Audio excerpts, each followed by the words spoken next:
ঠান্ডা লেগে জ্বর হয়ে মুখের স্বাদের একেবারে 12টা বেজে গেছে, কিছুই বুঝতে পারছি না কি খাচ্ছি, ঘাস খাচ্ছি না খড় খাচ্ছি, একেবারে গরুর মতো অবস্থা।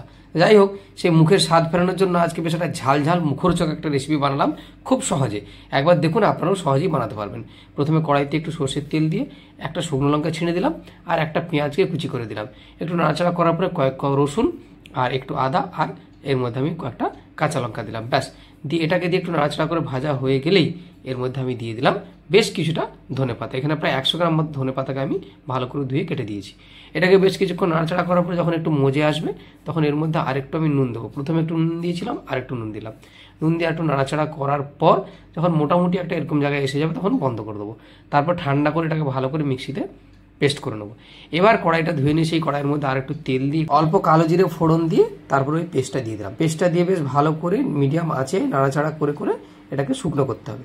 আর একটু স্বাদের ব্যালেন্সের জন্য চিনি দিলাম। চিনি দিয়ে বেশ কিছুক্ষণ নাড়াচাড়া করে যখন শুকনো শুকনো হয়ে আসবে তখন গ্যাসটা বন্ধ করে এটাকে ঠান্ডা করে নেবো। এইবার ভাতের সঙ্গে এটা দিয়ে এর সঙ্গে ওপর থেকে একটু কাঁচা সর্ষের তেল দিয়ে যখন ভাতের সঙ্গে মেখে খেলাম, একেবারে মুখের স্বাদ মুহূর্তে ফিরে এলো। কি অসাধারণ খেতে লাগে, একবার বানাবেন, খুব সহজে এবং খুব অসাধারণ একটা রেসিপি।